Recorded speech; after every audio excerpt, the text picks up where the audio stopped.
welcome to a special edition of our Role Model series here on LatinoGraduate.net. We have a special guest, Wilmer Amina Carter, and Wilmer is actually the 62nd, you're part of the California 62nd Assembly District, correct? Correct. Now, you have a master's degree in education from the California State University, San Bernardino. You were elected and served 16 years with the Rialto Unified School District, and you're currently serving your second term in the State Assembly. Correct. Wow.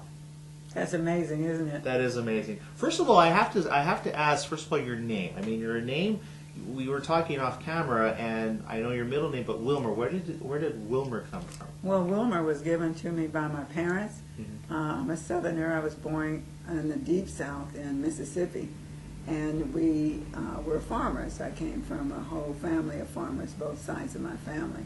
My grandfather on the Culberson side had 17 children. The Culberson side had 13. Carter side had 17. When you're a farmer, wow. When you're a farmer, you grow your own health. Yes. And I was born in my grandfather's house. I was the last of the grandchildren born in his house, delivered by my grandmother. And the name Wilmer is not part of a name for any of my aunts or uncles, but it stuck, so I'm Wilmer. And we were saying how sometimes you introduce yourself as Wilmer and they think you're Wilma, but it is for the audience. It's Wilmer. Wilmer. And Amina is an interesting name as well. That was the one that we were talking about. What does Amina mean? Well, I had an African, Kawaida African wedding, and so we acquired those names, my husband and I. Oh. And Amina means one who is trustworthy. So when you call me Amina, it reminds me of who I am and what I'm supposed to be about. Oh. And when I call my own name, I know that I am one who is trustworthy. So I'm always conscious of how I am supposed to act in the world. That makes sense. Now, you have a lot of recognition that you've been giving to many people that aren't usually recognized. You have a program called the 30 Under 30. Can you explain that to us? Well, as an assembly member, I get the honor of honoring so many people, and my emphasis has always been on producing people who come after me, people who are going to lead after I'm gone. And so I'm always conscious of that. And so I saw this program when I first went to Sacramento, and it was done in Sacramento. So I brought it home to my district, said to my staff, why don't we do this? Why don't we produce our own leaders in our own community? Wow. And so we developed this 30 Under 30 breakfast where we honor 30 outstanding leaders in our community, and we use community leaders who are already out there to nominate these young people. And so I get a double whammy with one breakfast. I get to work with people who are already leading to help me identify young leaders that we can have come after us and take over when we're no longer leading.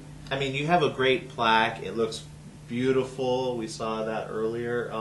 Now, when individuals actually get, what are some of the things that they have said to you, in being honored? Well, they have, first of all, it's an honor for the family because sure. we make sure that families are able to come without any cost to come and see their young person be recognized. The whole community recognize them. We do it on a college campus so that they can look out and say, oh, here's the college. Right. Here's where I start. And here's the influence of where I'm at now. Exactly, right. And the community people are there. And we just don't honor them that day. We honor them throughout their next period in life.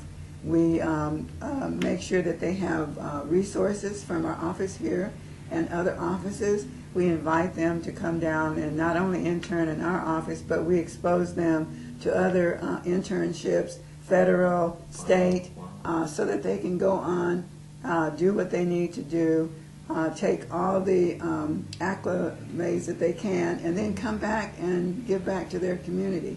So we follow them all the way. That's fantastic. Now that leads me, obviously, you're a big supporter of education, and now with the LEAD program, the Latino Education Advocacy Week, how did that come onto your plate? I mean, how did you come out?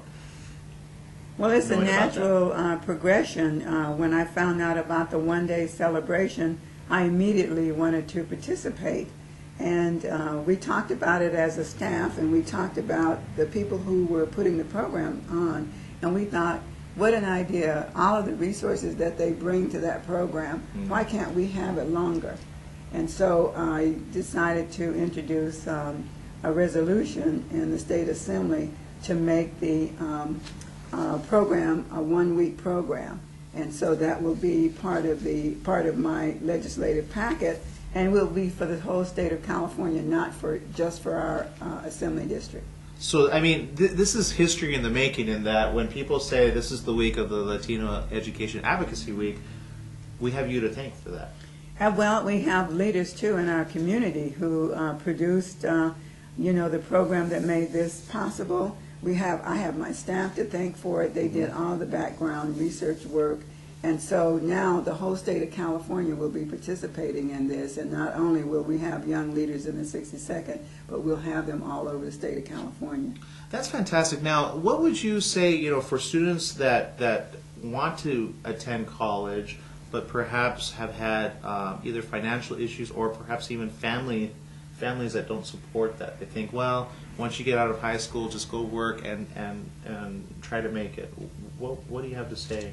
Well, all of my life I've worked in programs that encourage young people to go on to get an education, because coming from the South, I didn't know how poor I was until I was in high school and started studying about what it takes for a family of 4 to survive.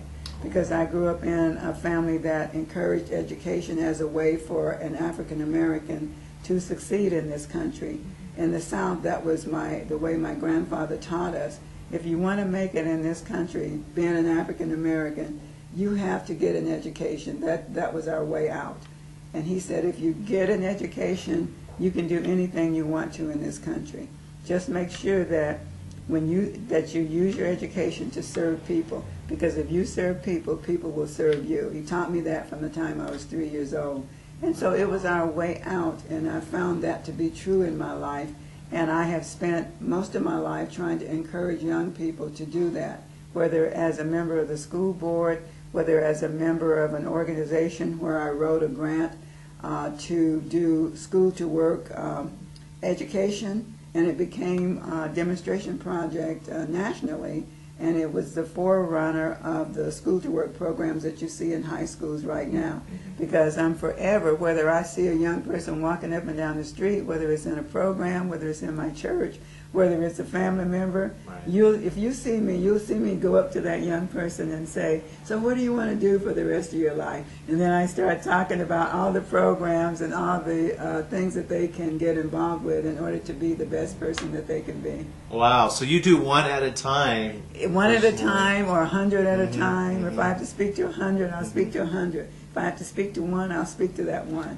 Well, we thank you for sharing that, because now we've got everybody else online that can watch this and find out, really how motivating you are and how education should be. Now, for individuals that, want to maybe not go to college or don't have the means, what would you say to those people? Well, in addition to the bill that I introduced and got signed into law by the governor, it's the A to G bill that encourages or that demands that school districts notify parents about the requirements for their young child to go on to college, to CSUs, or to the UC system.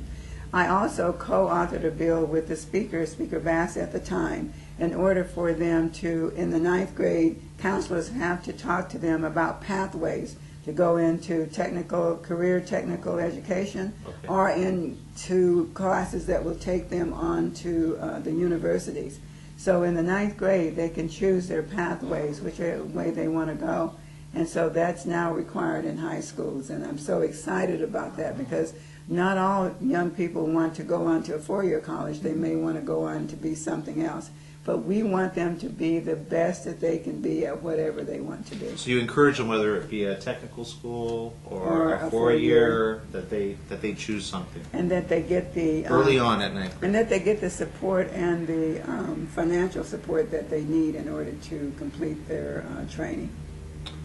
Wow. Well, I think, again, you can see it. We all can see it. We thank you so very much for having such a big hand in such a important event. And we thank you so very much for coming on to thank our you show. so much for having me. Thank you so much. And you can watch more of Latino Graduate at latinograduate.net.